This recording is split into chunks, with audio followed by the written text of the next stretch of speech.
Good morning. Please rise and bow your spirit for opening hymn number 170, Your Great and All We Are Gentle, Angry People.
Congregation, Michaela Brandt will light our chalice.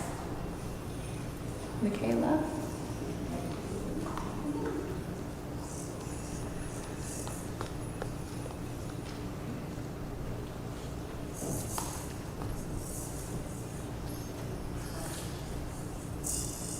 Please join me in our chalice lighting words, which are found in your order of service. We light this chalice, symbol of our Unitarian Universalist faith, to remind us to connect in spirituality and service, to care for each other and the world, and to create loving community.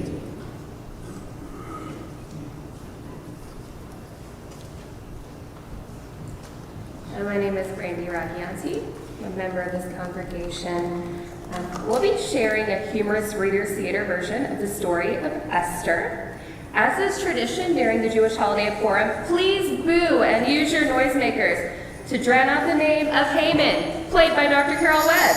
Anytime she speaks or someone uses her name. Let's practice. Haman. Very nice. We will be returning these noisemakers prior to the meditation hymn because that's wise. This is The Queen Who Saved Her People by Tilda Balsley. Ahasuerus, Persia's king, was like a puppet on a string. His court decided everything. They said, Queen Vashti won't obey. You need to banish her today. I think I'll do it. Yes, I think you're right. I need a queen who will excite. Bring young ladies sweet and fair, but only when you fix their hair. But put perfume here and there, give them clean underwear, and treat them to free health care. I need a queen. Look everywhere. Beside the palace lived a Jew. This Mordecai was strong and true. His cousin Esther lived there too. The king's men saw her, all agreed. He'd like this lady, guaranteed. Her cousin hugged and kissed her twice and whispered quickly this advice. No one knows you're a Jew. That secret must be kept by you. She didn't tell. Nobody guessed. The king met her and was impressed. In all ways she outshines the rest. I'll make her queen. I am obsessed. Her cousin was around a lot. One day he overheard a plot. Death to the king? He was distraught. He warned the queen. The men were caught. This Mordecai, write his name down to note the day he saved my crown. The king then made a huge mistake, promoting Haman. What? A snake! Fantastic, I'm a VIP. Now everyone will bow to me. But faithful Mordecai said, no. I won't bow to that so-and-so. Insulted, evil Haman bowed. When I get through, he'll wish he bowed. I'll crush them all, that Jewish crowd. A lot, or poor, helped set the date for Haman's plan. He couldn't wait. Oh, king, those people over there, they break your laws. How do they dare? Let me destroy them everywhere. Sure, you can do it. I don't care. The month of Adar, day 13, all Jews, young, old, and in between will die. Yes, I'll enjoy that scene. So Mordecai put sackcloth on. The sounds of grief were loud and long. The queen said, Something's very wrong. Please explain this, Mordecai, the whole Megillah, what and why. Haman, dangerous man. He's put in place an evil plan. Your people need you. Beg the king, for only he can fix this thing. The queen said, Me, beseech the king. I cannot ask him anything. It's death for those who dare to go. Unless invited, you should know. Her cousin said, This place, this hour, may be why God gave you this power. Esther was convinced at last. Tell all Jews to pray and fast, and after 3 whole days have passed, I'll do the thing that you have asked. Now it was time. She faced her fear, and when the king saw Esther near, he said, Come in! I want to hear. What is your desire, my queen, my dear? A special dinner I'll prepare. Can you and Haman both be there? The king at dinner asked once more, What do you want? Please, I implore. Dear King, don't think I'm impolite. Just come to dinner one more night. I'll tell you then. Please say all right. As Haman left, his mood was great until he saw parked at the gate Mordecai, that Jew I hate. His wife said, "Build a gallows high." A good idea, my sweetie pie. At his palace, curtain drawn, the restless king, still up at dawn, flipped through his journal with a yawn. Mordecai, what does this say? It seems he saved my life one day. Did we declare a holiday? Give him a little bonus pay? A silver medal, anyway? Now guess who just then happened by to say, "Let's hang this Mordecai." The king invited Haman in, and Haman smiled his wicked grin. Haman? Tell me how I ought to honor someone. What's your thought? And Haman, sure he was the man, laid out a very special plan. A royal horse with royal crown, a royal escort through the town. I love parades! What a delight! Find Mordecai this very night. Tomorrow, ride him through the streets. Praise him to everyone you meet. So Haman had no choice, of course. His rival rode the royal horse. Meanwhile, Esther cooked for 3. The dinner party seemed carefree, but then the brave queen snuggled near and whispered in her husband's ear. My people live in deathly fear, and only you can help. It's clear. What? My Esther, tell me who has dared to threaten all of you? He's with us now, still drinking wine. He is no friend of yours or mine. The king saw Haman's guilty look and shouted, You'll get yours, you crook! So Haman's time was finally nigh, and saved was our dear Mordecai.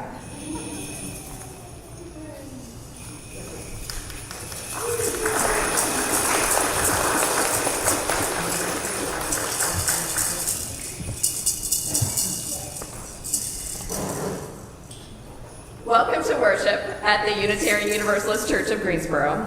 Again, I'm Rebecca Kay, and I'm a member of this congregation. Unitarian Universalists believe that each person has a trustworthy relationship with the Spirit, with the Holy, with the source of all life, with what some call God, though we name it and know it differently from one another. And we believe that because we are interconnected, nobody is free until we all are free. So we strive to build beloved community here on earth, in our fellowship with one another, and in our work for justice. Whether today is your first or your 1000th Sunday in our midst, we are stronger because you are with us. We are one people of many beliefs, many origins, sexualities, and genders. We are all growing, all learning, all loved. Now is the time to put your cell phone or any other noise-making device in its most reverent position, which is off. And a reminder that we are mask optional in our service, except for this section over here. So masks, everybody in this section needs to be masked. Anybody in this section can do whatever you want. Our ministry team here at UUCG is Cindy Dillard, our Director of Children's and Youth Ministry, Julie Hamilton, the Congregational Administrator, and Reverend Sadie Lansdale, our minister who is on sabbatical. Reverend Patty Hanneman is serving us while Reverend Sadie is away. Her contact information is in the order of service and in the newsletter. And our music today is going to be led by Lynn Hassler, who's our summer filling in for our music program, and our awesome pickup choir. Thank you so much for being here. Small but mighty pickup choir. A covenant contains the promises we make to one another in response to the great gift of living, holding ourselves to these holy aspirations. Please join me in our church covenant, which is in your order of service. We, the members of the Unitarian Universalist Church of Greensboro, do covenant to promote a search for personal meaning, respecting the individual truth in a community process of quest, speak and act with caring, courtesy, and love, thereby maintaining emotional, physical, and spiritual safety for all. Support UUCG and denominational efforts with our resources. Combat injustice while promoting equality. Nurture our children on their spiritual journey. Hold ourselves to this covenant, especially during times of conflict and disagreement.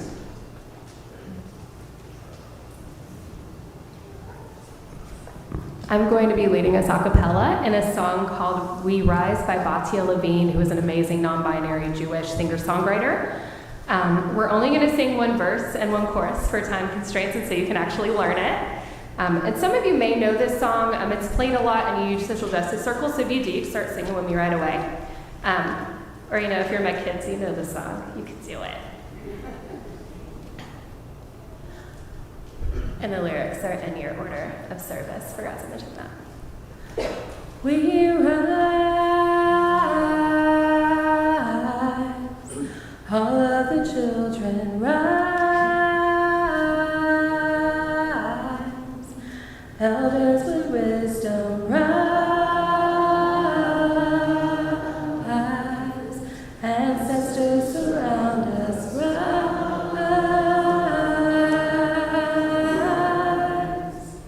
In hope and prayer, we find ourselves here. In hope and prayer, we're right here. In hope and prayer, we find ourselves here. In hope and prayer, we're right here, and we rise.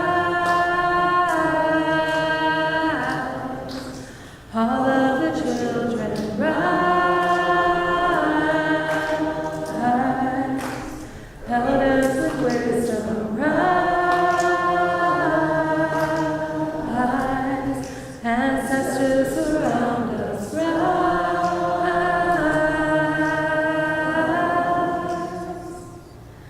In hope and prayer, we find ourselves here. In hope and prayer, we're right here. In hope and prayer, we find ourselves here. In hope and prayer, we're right here.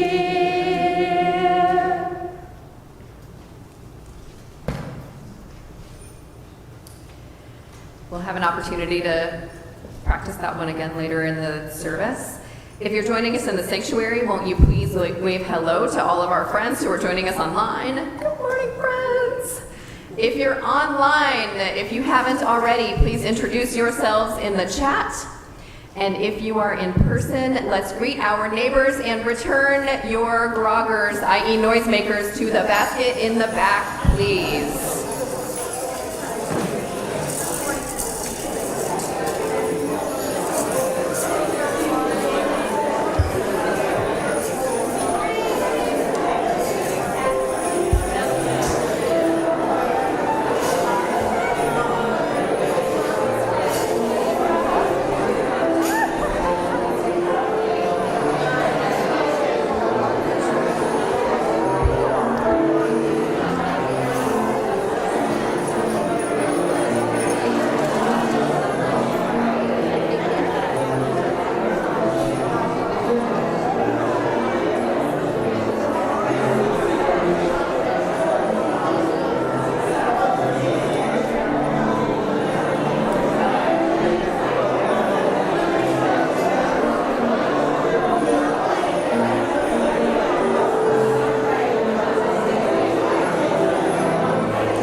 good time to find your place in the teal hymnal.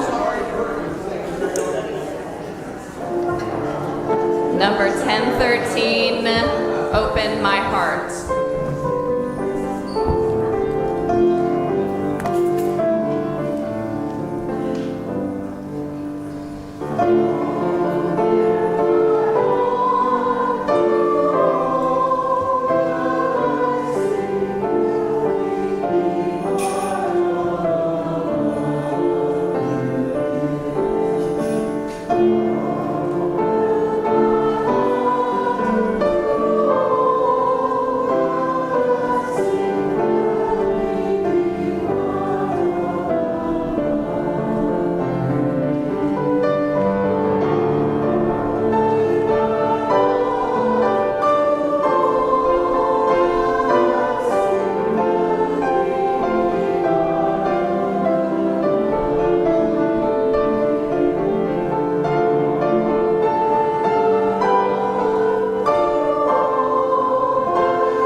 This morning, turning our hearts to thanks and praise for the gift of living in the presence of the Spirit that animates all life, and in the knowledge that we are powerfully, profoundly connected to all that is, all that has been, and all that will be. During these few moments of silence, you can focus on something you're grateful for, or someone you're remembering especially today, or just the sensation of your chair supporting you. Will you find a comfortable place in your seat and take a few easy breaths as we settle into our shared silence together?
We bring the echoes in our hearts before our community and before the holy in this sacred space and time.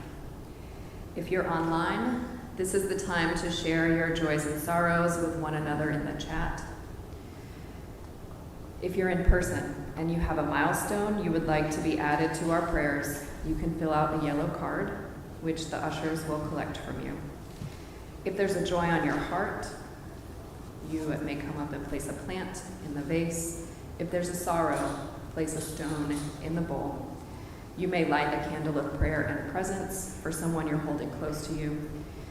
If you're not sure how you're feeling, or maybe you're feeling a little antsy, there are pipe cleaners in the back to fidget with, or you may have brought needlework you can feel free to do. In church, we practice becoming more fully human. This is our time to take stock of how we arrive here and take what we need, knowing that the table is set for us all.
prayer and presence.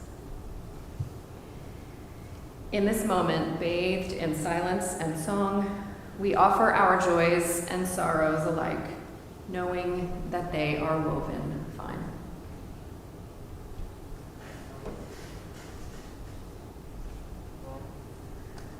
We offer prayers of compassion for some in our community. Dory and Dave Block share that they lost a dear friend from their former home in Delavan, Ann Lewis. Our prayers are with you, Dave and Dory, and with Ann's family. I would like to ask that your prayers be with Michael, my husband, and his mother, Barbara. Barbara has Alzheimer's and she's in the hospital. And they're having to make some difficult decisions right now about what the next steps are for her getting appropriate care in this next stage, in the end of her life.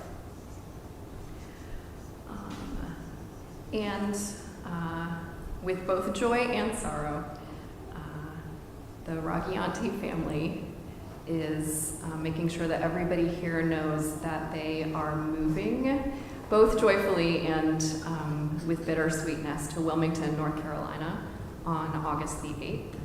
And the whole family thanks UUCG for being their spiritual home.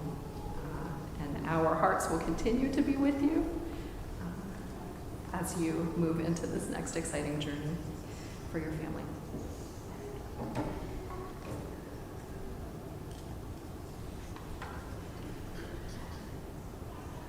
We also have joys to lift up in this community this morning. Our prayers of joy and gratitude go out to a couple of really huge milestones that are happening this week. Ken Knight will be celebrating his 80th birthday on July 21st. We are so grateful for 8 decades of you, Ken. And independently of each other, Tish and Harold Gunn both wanted to share that they are celebrating their 46th wedding anniversary.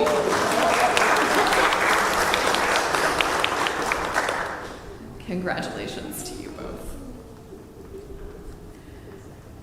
Cindy Dillard would like to just lift up her gratitude for our wonderful children's and youth ministry volunteers who kept the Sunday program running while she was sick the last couple of weeks. That is Jennifer Fitzgerald, Sharon Francis, Kate Katahdin, Rose Pritchett Pulliam, and Marty Bergman. Thank you so, so much for caring for our young people.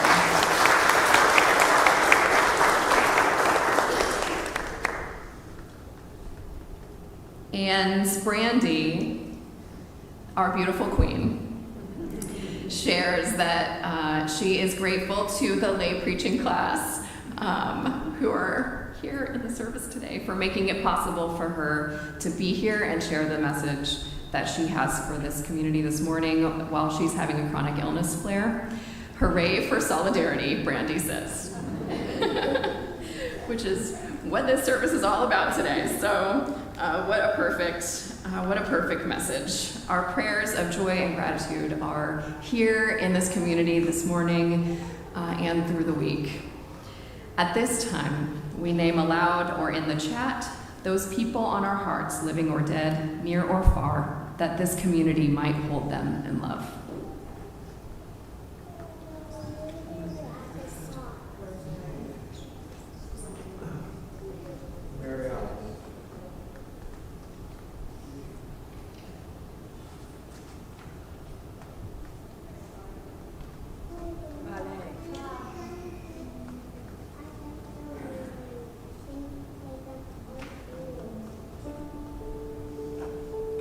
Spirit of life and love, God of many names and beyond all naming, source of all, I offer an excerpt from a prayer by Rabbi Hanan Schlesinger. Grant us the resolve to overcome our tendency to act of our national or religious particularities prior to our common humanity.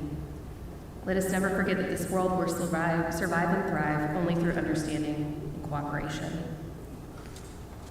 We ask these things for ourselves, for those we love and for those we do not yet love. Amen.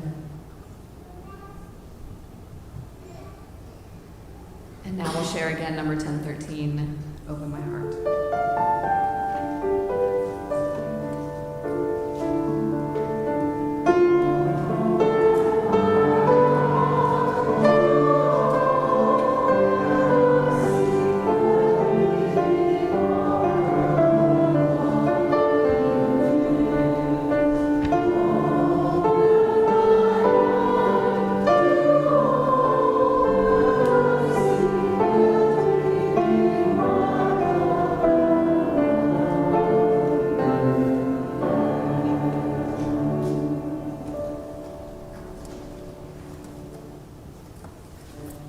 For our reflective anthem, please open your gray hymnal to number 392, Hine Matov.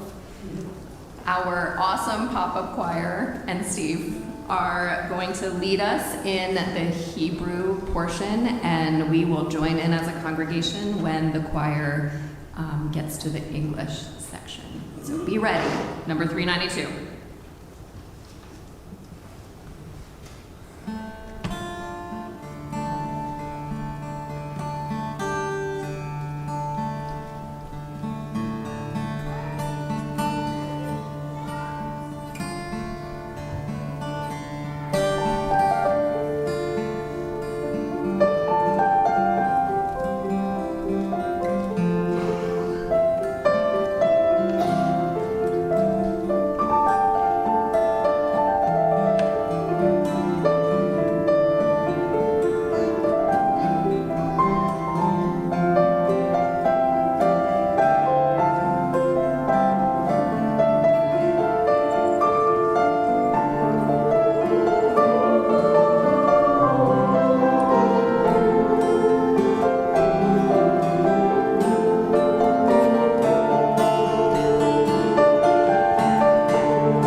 And now our young people, children and youth, are invited to join the All Ages Summer RE program for Snack Play and Fellowship in the RE Wing.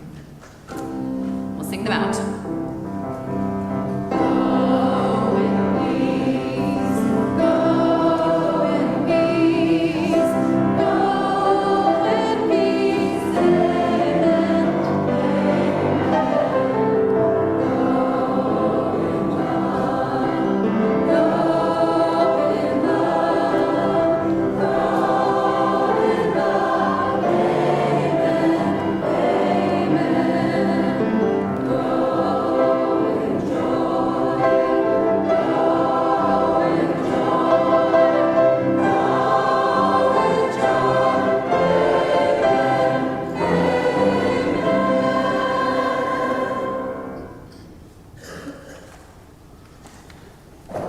I am struck by Esther's simple request of her people. Fast with me, pray with me. You can hear in between the lines.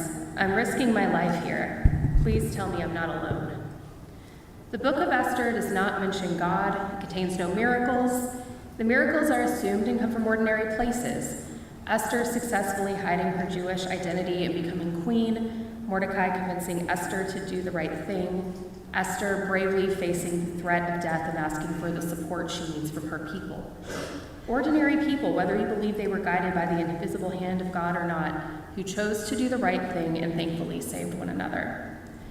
Many of us have known what it was like to fight alone, to have our pleas of solidarity ignored, to have those in power refuse to use their privilege to save us, to have our friends and family refuse to stand up for our rights and for our lives.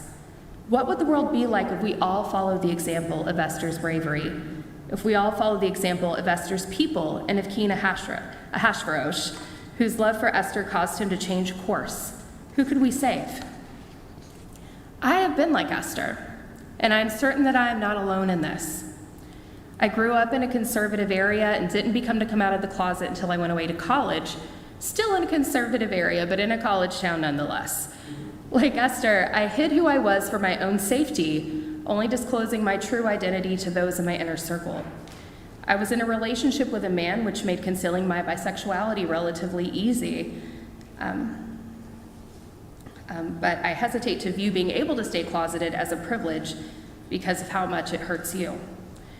Like Esther, I would have preferred to be out, but as I moved from college to a job working with children in my hometown, I didn't feel like that was a possibility. I wasn't sure I would keep my job or the trust of the parents whose children I worked with if they knew. Like Esther, I needed to keep a roof over my head. Thank you. Thanks. I imagine that it was difficult for Esther to conceal her religion and ethnic identity. She was surrounded by people who were anti-Semitic. I know all too well that people are comfortable sharing their prejudices with you when they don't know who you really are.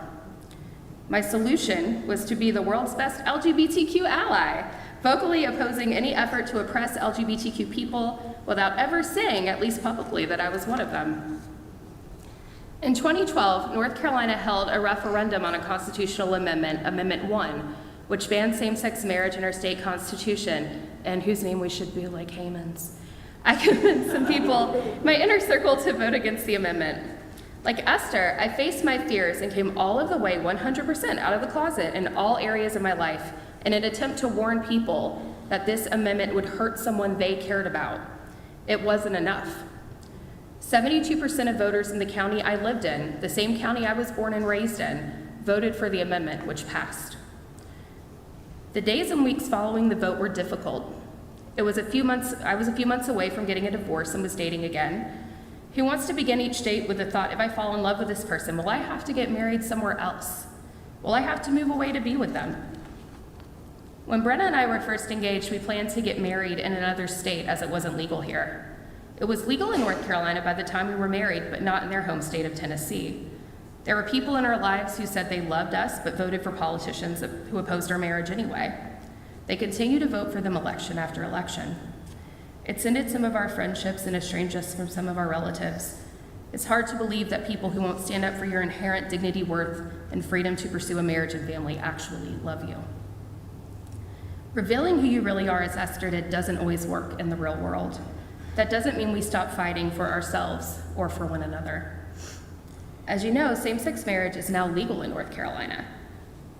Two of the women who made that possible are Ellen Lenny Gerber and Pearl Berlin, who some of you may know, a Jewish lesbian couple who decided to spend their lives together in 1966. Pearl unfortunately passed away a few years ago, but the couple called the triad home for decades, and Lenny still lives here. When Pearl was first hired at UNC Greensboro in 1971, she was offered a position in the kinesiology department. Unfortunately, she was not offered a faculty appointment because she and Lenny were too open about their relationship. It is important to note that I still feared a similar outcome 35 years later as a young museum educator. Lenny began her career as a sports historian and became a civil rights lawyer with the Legal Aid Society. I have heard Lenny and Pearl speak a number of times and had always been drawn to their stories about surviving a world that didn't accept them with humor and wit. They sometimes encountered hotels that would deny them accommodation when they traveled, for example, so Pearl would hide Lenny while she checked in at the front desk. Lenny and Pearl were married under the tenets of their Jewish faith at Beth David Synagogue in Greensboro in 2013, while they were serving as two of the lead plaintiffs in an ACLU lawsuit to overturn Amendment 1. The suit was successful, and the amendment was struck down on October 10, 2014. It was particularly meaningful to me that someone from my newly adopted home was fighting for me and Brenna, who I was engaged to at the time. I remember that late night at work, my co-worker popped into my office to ask if the ruling had come down yet, and all I could do was show her my left hand. I had been wearing my engagement ring on my right ring finger, a silent protest that I could finally give up. LGBTQ couples who were in a position to do something had heard our cries, and we rallied and supported them as they did what we could not do ourselves.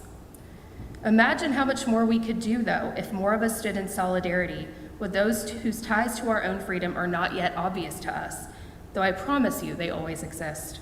I often dream of a world in which we aren't expected to save ourselves. Any of you who are part of a historically excluded community understands how exhausting it is to constantly have to stand up for yourself. What could we accomplish with more of us speaking out against anti-Semitism when we are not Jewish, against racism when we are white, against classism when we are well off? With more of us putting our actual skin in the game, money on the line, relationships in jeopardy. With more of us acting as if our oppression and liberation are actually woven fine, that each of us cannot be free until we are all free. What would the story of Esther look like if every single person in the kingdom fasted alongside the Jewish people when they learned of the danger they faced? When we stand in solidarity with folks in these ways, we use our unique positions in the world to fight next to those who are oppressed in the ways that they need us to. Some of us can convince a neighbor to change their vote. Others, like Lenny and Pearl, can use their unique position to challenge the status quo on a wider scale. You can listen to what those who are oppressed need from us and figure out how to meet those needs in the way that only you can. Coretta Scott King, civil rights activist and vocal supporter of gay rights at a time when that was not popular, once said, quote, "Homophobia is like racism and anti-Semitism and other forms of bigotry, and that it seeks to deny a large group of people their humanity, their dignity, and their personhood." This sets the stage for further repression and violence that spreads all too easily to victimize the next minority group. Are there people in your lives that you are uniquely positioned to reach? Are there risks that you are uniquely positioned to take? Today in North Carolina, LGBTQ people, particularly transgender people, Jewish people, women, and so-called racial and ethnic minorities, really people of the global majority, are all facing hateful attacks from those in power. How can you stand up for these groups and, in turn, keep the repression and violence they face from spreading to the next marginalized group? Follow Esther's example. Hear the cries of your people, of the many people you do not yet recognize are your people, and act. May it be so for you and so for us all. Amen. Please rise in body or in spirit for our hymn number 146 in our great hymnal. Soon the day will arrive in time to come.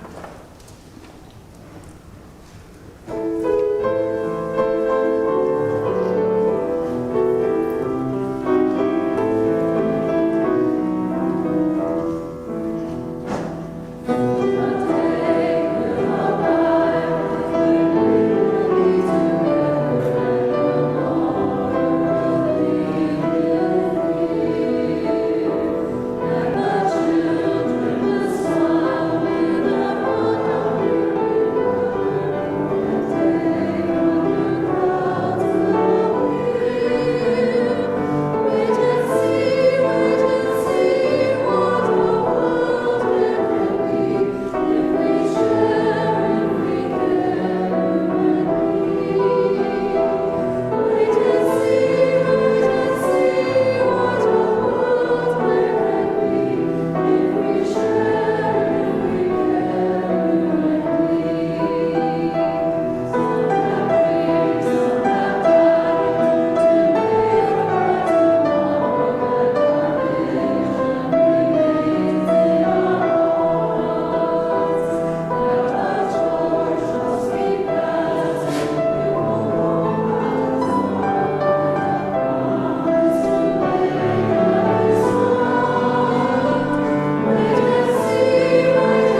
One of the ways that we live out our mission to create loving community is to contribute financially to the ministries of this congregation and to the good work of our community partners.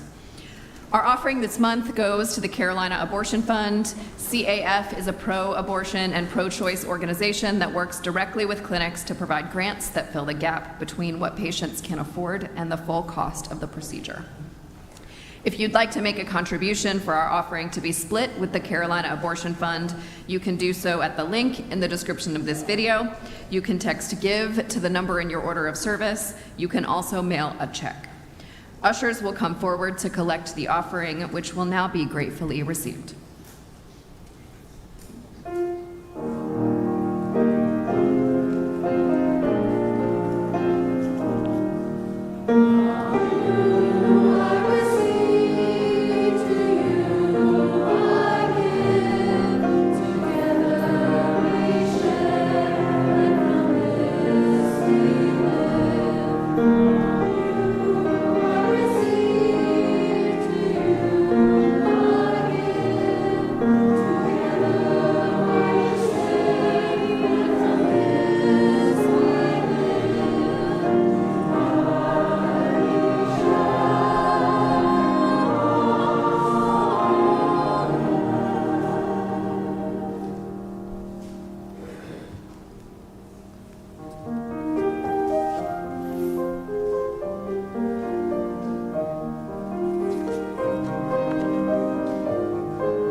Now that we feel fired up, hopefully. We're going to sing We Rise Again, but we're going to do it fast way and not the slow way.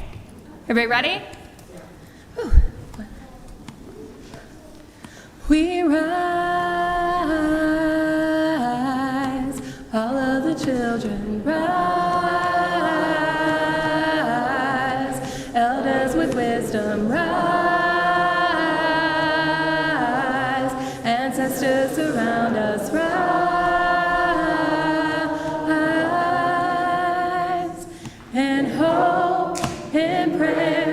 We find ourselves here in hope, in prayer. We're right here in hope, in prayer. We find ourselves here in hope, in prayer. We're right here, we rise. All of the children rise. Elders with wisdom rise, ancestors around us rise,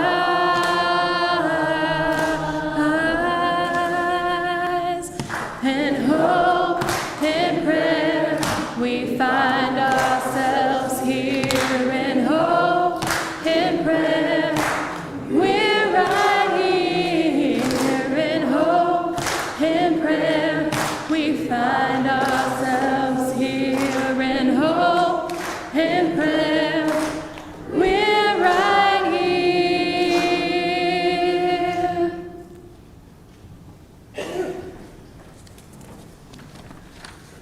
Will you join me in our chalice extinguishing words?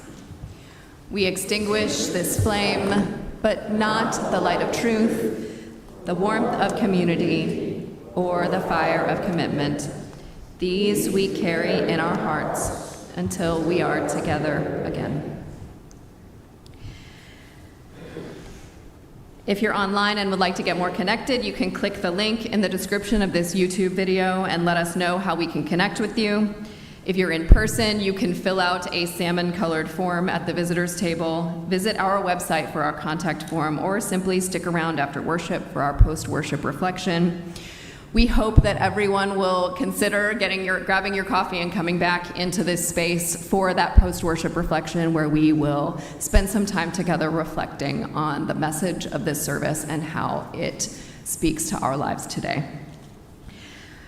There are more announcements in the insert in your order of service. Please take a look at that if you have not.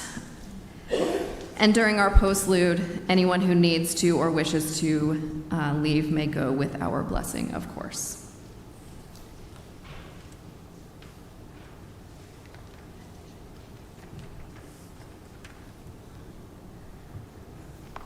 I leave you today with the following words written by Maureen Caloran. In this coming week, may you do at least one thing to support the broken, to welcome the stranger, to celebrate what is worthy, to do the workest of justice and love. Be strong, be connected. Each day act so you may be a little more whole. Amen, and so mote it be. And now for our benediction hymn, Shalom Haverim.